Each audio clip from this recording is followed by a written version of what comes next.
Hi guys, అందరు ఎలా ఉన్నారు? ఈరోజు సాటర్డే అనమాట. ఈరోజు సరదాగా కీసరగుట్ట అయితే వెళ్దాం అనుకుంటున్నాము. కీసరగుట్టలో రామలింగేశ్వర స్వామి టెంపుల్ ఒకటి ఉంది, చాలా ఫేమస్.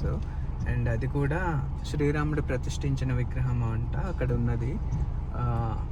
బ్రహ్మసూత్రం అంటారు కదా, అది ఆ శివలింగం మీద బ్రహ్మసూత్రం కూడా ఉంది. సో అలానే ఇవాళ వెళ్ళి చూద్దాం అని చెప్పి మేమైతే స్టార్ట్ అయ్యాము. చూడాలి, ఈ వర్షం బాగా పడుతుంది. కార్ కాబట్టి ప్రాబ్లం లేదు.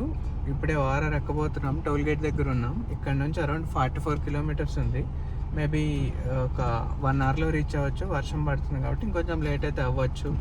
సో నేను వే కూడా కవర్ చేస్తాను, మీరైతే సబ్స్క్రైబ్ చేసుకోండి. టెంపుల్కి వెళ్ళాక టెంపుల్ కూడా డీటెయిల్గా చూపిస్తాను అండ్ హిస్టరీ కూడా నేను ఎక్స్ప్లెయిన్ చేస్తాను.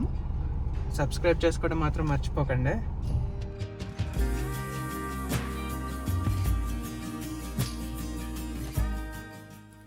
గైస్, జనరల్గా మాన్సూన్ రాగానే మనం ఏదో ఒక ట్రిప్ వేయాలనుకుంటూ ఉంటాం.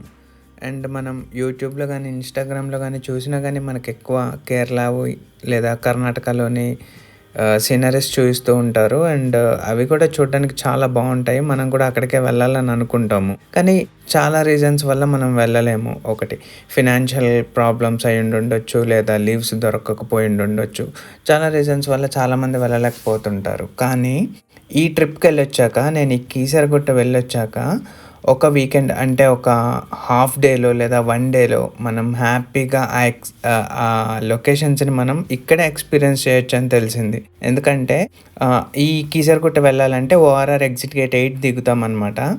8 దిగి ఎగ్జిట్ గేట్ దిగిన దగ్గర నుంచి టెంపుల్కి వెళ్ళేంత వరకు మనం హైదరాబాద్ ఏరియాలో ఉన్నామనే అర్థం కాదు మనకి. మనం ఏ కేరళ రోడ్లలోనో వెళ్తున్నట్టు ఉంటుంది. అంత బాగుంది. లొకేషన్స్ నేను షూట్ చేశాను, ఈ వీడియోలో చూపిస్తాను, అవి చూడండి. నేనేదో చెప్పాలని చెప్పడం కాదు, నిజంగా చాలా బాగుంది. ఈ సీజన్లో అయితే కంపల్సరీ వెళ్ళి రావచ్చు ప్రతి ఒక్కళ్ళు. హైదరాబాద్లో ఉండే వాళ్ళు అయితే హ్యాపీగా వెళ్ళి రావచ్చు. ఎందుకంటే నేను మియాపూర్ నుంచి స్టార్ట్ అయ్యాను. మియాపూర్ నుంచి అయితే జస్ట్ 40 కిలోమీటర్స్ ఉంది. చాలా బాగుంది, లొకేషన్స్ బాగున్నాయి, వెళ్ళే వే బాగుంది, టెంపుల్ బాగుంది.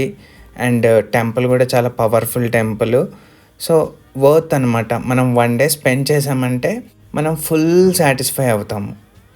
సో మీరైతే కంపల్సరీ వెళ్ళండి మీకు కుదిరితే. అండ్ ఈ టెంపుల్కి సంబంధించిన హిస్టరీ కూడా నేను చెప్తాను, మీరైతే సబ్స్క్రైబ్ చేసుకోండి. అండ్ వీడియో నచ్చితే లైక్ చేయండి, షేర్ చేయండి. ఏదైనా డౌట్ ఉంటే కింద కామెంట్ చేయండి, నేను రిప్లై ఇస్తాను.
ఫ్రెండ్స్, లొకేషన్స్ చూశారు కదా, బాగున్నాయి కదా. అయితే ఇక్కడ మీకు చెప్పాల్సిన ఇంకో విషయం ఏంటంటే, ఈ టెంపుల్ యొక్క వ్యూ పాయింట్ అనమాట. ఈ టెంపుల్ ఏంటంటే ఒక కొండ మీద ఉంటది. కేసరి గుట్ట అంటారు గదా! ఒక గుట్ట మీద టెంపుల్ ఉంటది. ఆ గుట్ట మీద నుంచి మనం చూస్తుంటే కింద పొలాలు, ఊర్లు అవన్నీ కనిపిస్తుంటాయనమాట. అంటే ఒక వ్యూ పాయింట్‌లా ఉంటది. అది కూడా షూట్ చేశాను నేను. అయితే అది చూడడానికి ముందు మనం ఫస్ట్ అయితే టెంపుల్ హిస్టరీ గురించి మాట్లాడుకుందాం. టెంపుల్ హిస్టరీ అయిపోయిన తర్వాత నేను ఆ వ్యూ పాయింట్ చూపిస్తాను.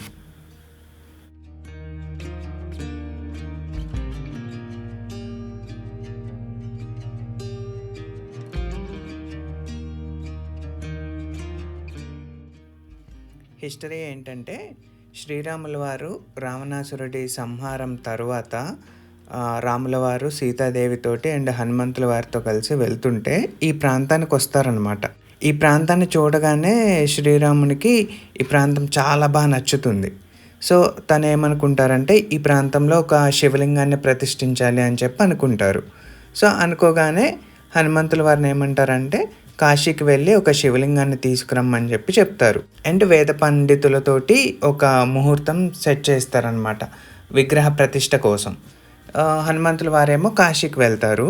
కాకపోతే ఏమవుతుందంటే కాశీలో అక్కడ చాలా శివలింగాలు ఉంటాయి. ఆయనకి ఏది మంచి శివలింగం అంటే ఏది రాముల వారికి నచ్చుతుంది అనేది అర్థం కాక ఆయన అక్కడ ఉన్న 101 శివలింగాలను తీసుకొని వస్తుంటారనమాట. అయితే హనుమంతుల వారు ఇక్కడికి వచ్చేటప్పటికే ఇక్కడ ముహూర్తం సమయం అయిపోతూ ఉంటుంది. సో రాముల వారు ఏం చేస్తారంటే ముహూర్త సమయం అయిపోతుంది కాబట్టి మహాశివుణ్ణి ప్రార్థిస్తారు. మహాశివుణ్ణి ప్రార్థించినప్పుడు ఆయన ప్రత్యక్షమయ్యి ఆయనే ఒక లింగ రూపంలో మారతారనమాట ఇక్కడ. అప్పుడు శ్రీరాముల వారు ఆ లింగాన్ని ప్రతిష్ఠిస్తారు. అలా ప్రతిష్ఠించిన తరువాత హనుమంతుల వారు ఇక్కడికి వస్తారనమాట. 101 లింగాలను తీసుకొని ఇక్కడికి వస్తారు. వచ్చిన తర్వాత రాముల వారు అంటారు, లేదు హనుమ, నీవు రావడం ఆలస్యం అయ్యేసరికి ముహూర్త సమయం అయిపోతుంది కదా, అందుకోసమని నేను శివుణ్ణి ప్రార్థించాను, ఆయనే లింగ రూపంలో వచ్చారు, ఆ లింగాన్ని ప్రతిష్ఠించాను అని చెప్తే హనుమంతుల వారు చాలా బాధపడతారనమాట. శ్రీరాముల వారు అడిగిన పనిని నేను చేయలేకపోయాను, సమయానికి శివలింగాన్ని తీసుకురాలేకపోయాను అని చెప్పి ఆయన బాధతోటి ఆయన తెచ్చిన శివలింగాల్ని విసిరేస్తే ఆ 101 శివలింగాలు ఆ ఏరియాలోనే అక్కడక్కడ పడ్డాయన్నమాట. అప్పుడు హనుమంతుల వారి బాధ చూసి శ్రీరాముల వారు ఇలా అంటారు, బాధపడకు హనుమ, నువ్వు కూడా ఒక శివలింగాన్ని ప్రతిష్ఠించు అని చెప్పి ఆయన చేత ఒక శివలింగాన్ని ప్రతిష్ఠించి ఆ తర్వాత ఈ ప్రాంతం అనేది నీ పేరుతో ప్రసిద్ధి చెందుతుంది, కీసరగిరిగా ప్రసిద్ధి చెందుతుంది అని చెప్పి చెప్తారనమాట. అందుకని ఈ ప్రాంతానికి కీసరగిరి అని వచ్చింది. అది కాలక్రమేణా కీసరగుట్టగా మారింది. అయితే హనుమంతుల వారు ప్రతిష్ఠించిన శివలింగం ఇక్కడ బ్రహ్మసూత్రంతో ఉంటుంది. మీరైతే అది చూడండి. బ్రహ్మసూత్ర శివలింగం అంటే ఏంటంటే ఆ శివలింగాన్ని దర్శించుకుంటే 1,000,000 శివలింగాలను దర్శించుకున్నంత పుణ్యం వస్తుంది మనకి. అది దాని విశిష్టత అనమాట. సో మీరైతే ఖచ్చితంగా ఆ బ్రహ్మసూత్రం ఉన్న శివలింగాన్ని కూడా దర్శించుకోండి. ఇకపోతే గుడి తర్వాత బయటకు వచ్చాక మనకు ఒక హనుమాన్ టెంపుల్ ఉంటుందన్నమాట. ఆ హనుమాన్ టెంపుల్ ఆరెంజ్ కలర్లో కనిపిస్తుంది కదా వీడియోలో మీకు, అది హనుమాన్ టెంపుల్. ఆ టెంపుల్ కూడా దాటి ఇంకొంచెం ముందుకు వస్తే ఒక పెద్ద గుట్ట అంతా రాయి అనమాట. రాయి హైట్లో ఉంటుంది, కిందేమో అన్ని పచ్చని పొలాలు కనిపిస్తూ ఉంటాయి. ఆ గుట్ట మనం దిగొచ్చు, స్లిప్పరీగా ఏం లేదు. అంటే మేము వెళ్ళిన రోజు వర్షం పడింది, గుట్ట అంతా తడిగా ఉంది, స్టిల్ స్లిప్పరీగా అయితే లేదు. మేము కింద దాకా వెళ్ళాము అండ్ ఆ గుట్ట కింద వాటర్ ఉన్నాయన్నమాట. అంటే ఒక కొలనులా ఉంది.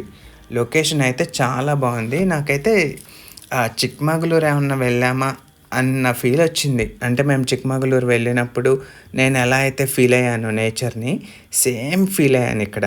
సో మనం అంత దూరం వెళ్ళలేకపోయినా ఈ సీజన్లో మాన్సూన్లో అయితే మీరు ఖచ్చితంగా ఒక్కసారి విజిట్ చేయండి కీసరగుట్ట. అటు మహాశివుని దర్శనం అవుతుంది అండ్ మీరు ఈ వ్యూ పాయింట్ కూడా చాలా ఎంజాయ్ చేస్తారు. ఫ్యామిలీతో వెళ్ళండి, బాగుంది. అండ్ లొకేషన్స్ అయితే చూడండి. అలాగే నా ఛానల్ని ఆల్రెడీ సబ్స్క్రైబ్ చేసుకున్న వాళ్ళకి thank you very much. Maybe నేను ఫ్రీక్వెంట్గా వీడియోలు అప్లోడ్ చేయలేకపోతుండొచ్చు due to some other works, but మంచి ఇన్ఫర్మేషన్ ఉన్న వీడియోస్ అయితే నేను ఖచ్చితంగా ఎప్పుడు అప్లోడ్ చేయడానికి ట్రై చేస్తూ ఉంటాను. కొత్త వ్యూయర్స్ అయితే సబ్స్క్రైబ్ చేసుకోండి.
కీసరగుట్ట నుంచి ఒక 9 కిలోమీటర్స్ డిస్టెన్స్‌లో చిర్యాల అని ఒక ఊరుంటదనమాట.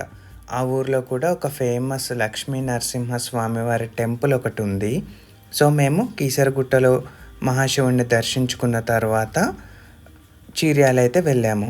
చిర్యాల వెళ్ళే లొకేషన్ కూడా చాలా బాగుంది. అవి కూడా ఒకసారి చూడండి. లొకేషన్ బాగుంది అండ్ టెంపుల్ కూడా బాగుంది. ఇక టెంపుల్ హిస్టరీకొస్తే చిర్యాల లక్ష్మీ నరసింహస్వామి టెంపుల్ ఏంటంటే స్వామివారు ఒక భక్తుని కలలోకొచ్చి పలానా చోట వెలిచాను, అక్కడ గుడి నిర్మించమని అడిగారంట.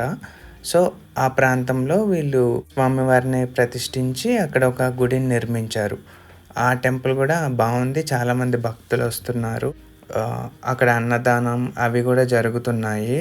మీరు కూడా ఒకవేళ కీసరగుట్ట వెళ్తే అక్కడి నుంచి దగ్గరే కాబట్టి చిర్యాల కూడా వెళ్ళి లక్ష్మీ నరసింహస్వామి వారిని కూడా దర్శించుకోండి.